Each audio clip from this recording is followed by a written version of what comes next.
Today on VOX, we have information on FCA, the bowling team, and more. Lane Webb will have your local weather, and Jay Standers will have your sports. It's Wednesday, August 15th, 2018, and you're watching VOX News Today.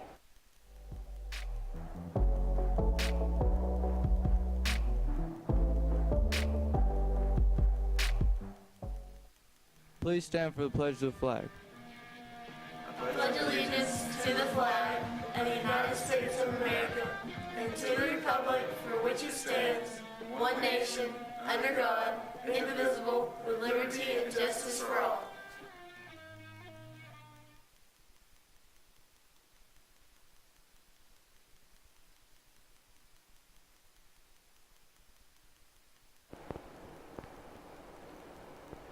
Good afternoon and welcome back. I'm Mary Beth Mangrum. And I'm Taylor Lawson.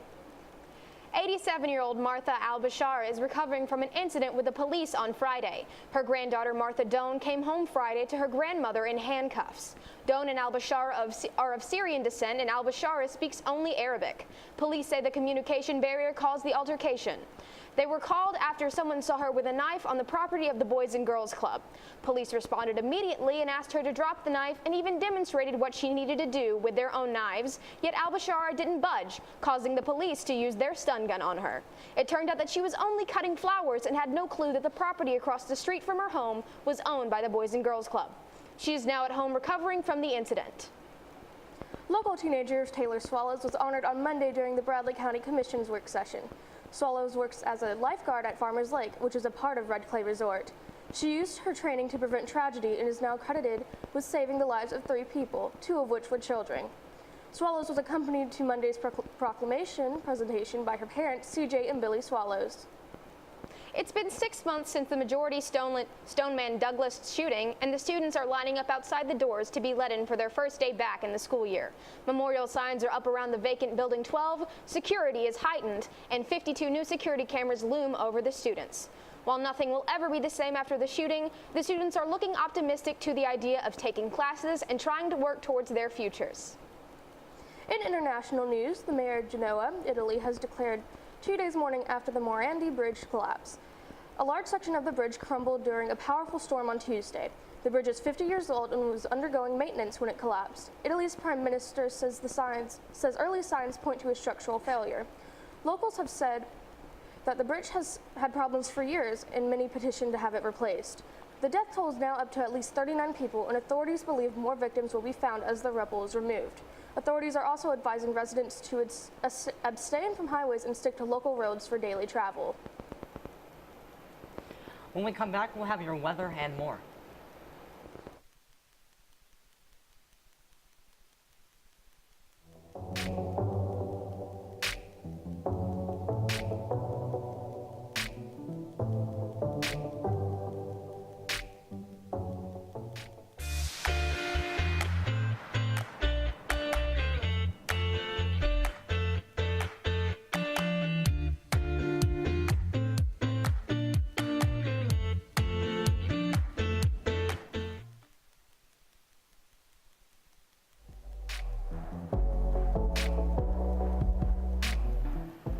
Welcome back. I'm Lane Webb. Let's get into the weather. Heavy rain has caused days of flooding in the Northeast. Parts of New York and Pennsylvania have been hit pretty rough. Andrew Spencer has the scoop. Rescuers had their hands full at times on Tuesday, helping people out of their flooded homes in Franklin Forks, Pennsylvania. Almost got swept away a couple of times by the water, so kind of see your life flash before your eyes. An odd sight here, scattered boats on trailers, many of them damaged. The owner of a nearby boat shop says some were swept away. There was probably 6 that were here that disappeared. It floated the boats in the building into each other. Intense flooding in parts of the Northeast has caused problems for days. Residents of Tremont, Pennsylvania piled their ruined furniture in front of their homes, and there's no shortage of it either. Some residents wondering if they shouldn't just leave town for good. We put our whole life into this house, and I hate leaving. You know, I love the neighbors and everything, but I just can't keep going like this. The heavy rain washed out part of this road in New York's Seneca County. One brave driver taking the risk at going through the water to get around. New York Governor Andrew Cuomo issued states of emergency for more than a dozen counties amid all of the flooding upstate. I'm Andrew Spencer reporting. Now let's take a look at your 7-day forecast. Wednesday and Thursday will be partly cloudy with chances of 20% of rain and highs of low 90s and lows of high 60s and low 70s. Friday all the way to Tuesday will have 60% consistent chances of rain with highs of 80s and lows of low 60s and high 70s. Now let's send over to Jace with your sports. When we get back, we will have a look at your sports.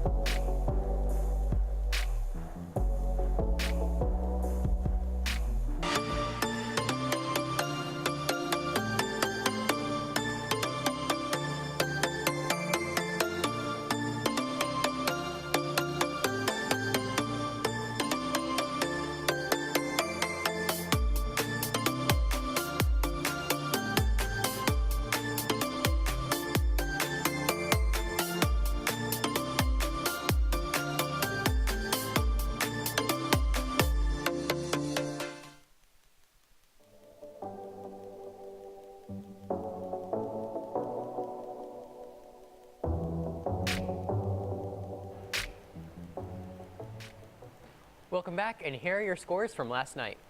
Bradley Soccer played Chattanooga Christian School in the first game of the season, and JV lost 5-0. Getting in MLB scores, the Atlanta Braves beat the Marlins thanks to Ronald Acuna Jr. again. He hit 2 home runs for his first multiple home run game, adding to his 5-game streak. The Braves went on to win 10-6. The Brewers, two of the top teams in the MLB, the Milwaukee Brewers and Chicago Cubs, faced off in an NL Central matchup. The Brewers were on their game hitting 4 homers, helping them to win 7-0. The Tampa Bay Rays traveled to New York to take on the Yankees. The young shortstop Willie Adams hit a monster home run in the 8th inning, but that was not enough. The Yankees win 4-1. And that's all from me. After this break, we'll have your school announcements.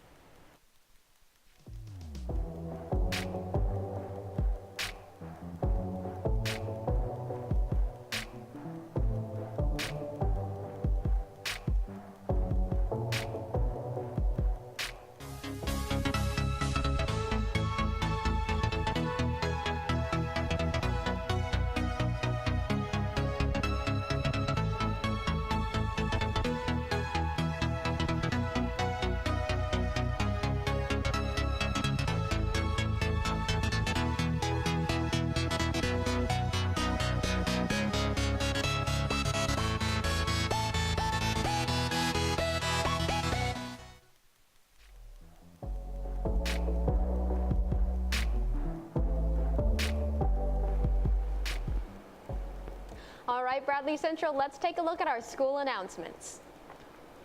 If you're involved with FCA, you should know that FCA leadership applications are available in the main office. Once you fill those out, you can turn them in at H11A. These applications need to be turned in by 3 p.m. this Friday.